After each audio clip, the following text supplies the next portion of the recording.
अपनी भागदौड़ भरी जिंदगी में हम सभी अपने कामों में इतने व्यस्त रहते हैं कि हम खुद को समय ही नहीं दे पाते। इसकी वजह से ना तो हम जिंदगी को अच्छी तरह से जी पाते हैं और ना ही खुश रह पाते हैं। जिंदगी में खुश रहने के कुछ तरीके बताएंगे जिन्हें आप आसानी से अपना सकते हैं। सबसे पहले तो अपने बीते हुए वक्त को याद करके अपने आज के समय को बर्बाद ना करें। जब तक आप अपने बीते हुए वक्त को नहीं भूलेंगे तब तक आप खुश नहीं रह पाएंगे। आपकी जिंदगी में जो कुछ भी पहले हुआ उसे याद करने का कोई फायदा नहीं, लेकिन यहाँ कुछ हद तक गलती हमारे दिमाग की भी है, क्योंकि दिमाग ज्यादातर वही बातें याद रखता है जो हम भूलना चाहते हैं। इसलिए अपने अतीत को एक्सेप्ट करने का साहस रखें और बीते समय को भुलाने के लिए खुद को किसी काम में व्यस्त रखें। वहीं काम के बीच में जब भी आपको थोड़ा खाली समय मिले तो उसमें आप खुली हवा में घूम सकते हैं या फिर गाने भी सुन सकते हैं। इससे आप फ्रेश महसूस करेंगे।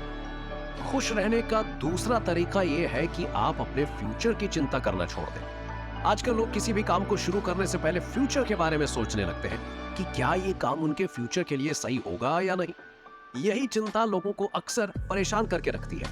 अब आप ही बताइए कि फ्यूचर की चिंता और बीती हुई बातों को लेकर कोई इंसान भला कैसे खुश रह सकता है। इस तरह से तो वो अपनी जिंदगी का अनमोल समय बर्बाद कर देगा।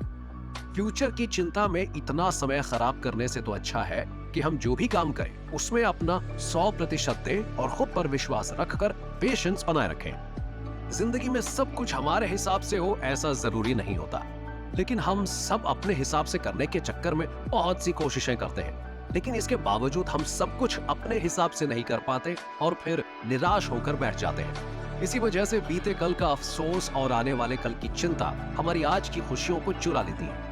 ये तो हम सभी जानते हैं कि हमारा जीवन बहुत अनप्रेडिक्टेबल होता है, इसलिए धैर्य रखें और आज में जीने की आदत डालें, क्योंकि अगर ये वक्त एक बार चला गया तो ये लौट कर नहीं आएगा। इसलिए जो आपको करना है वो करें, फालतू की चिंता में अपना समय खराब न करें और जिंदगी को खुलकर जिए। अब बारी है तीसरा तरीका जानने की, जो ये है कि सब व्यक्ति एक जैसे नहीं होते और ना ही वो हर काम में परफेक्ट हो सकते हैं। जिस व्यक्ति की दिलचस्पी जिस काम में होती है वो उसी काम को अच्छी तरह से करता है। तो ऐसे में हम अपनी तुलना किसी और से क्यों करते हैं।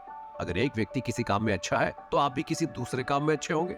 आपको बस उस काम को पहचानने की जरूरत है। अगर आप अपनी तुलना हर समय दूसरों से करते रहेंगे तो आप हमेशा दुखी ही रहेंगे। इसलिए अपनी मंजिल को पाने के लिए हमेशा काम करते रहिए और जैसे भी आप हैं उसे स्वीकार करके खुद से प्यार करना सीखें और अपने आप को समय दें। चौथा तरीका तो हम सभी ने सुना ही होगा कि माफ करो और आगे बढ़ो। दुख देने वाले को माफ करना हम सभी के लिए काफी मुश्किल होता है। ऐसे में हमारे अंदर गुस्से और बदले की भावना जन्म लेने लगती है। माफ ना करना हमें खुद में सीमित रखता है। वहीं दूसरी ओर माफ कर देने पर ऐसा लगता है मानो कोई बोझ दिल और दिमाग दोनों पर से उतर गया हो। लेकिन कई बार हम माफी देने के बाद भी दिल से किसी को माफ नहीं कर पाते, क्योंकि हमारे साथ जो गलत हुआ होता है उसे हम चाह कर भी भुला नहीं पाते। ऐसा इसलिए होता है क्योंकि जब भी हम किसी अपने से या अपने किसी चाहने वाले से धोखा खाते हैं तो उस धोखे को भूलना या माफ करना हमारे लिए बहुत मुश्किल होता है। मगर याद रखें, दूसरों को माफ करना हर किसी के बस की बात नहीं होती। एक सच्चा इंसान वही होता है जो दूसरों की फीलिंग्स की इज्जत करता है। दूसरों को माफ करना सबसे मुश्किल काम जरूर है, लेकिन इससे हमारे मन को शांति मिलती है और हमारी सोच पर भी इसका पॉजिटिव असर पड़ता है। हम सभी इंसान हैं, इसीलिए गलती करना हमारे स्वभाव में है।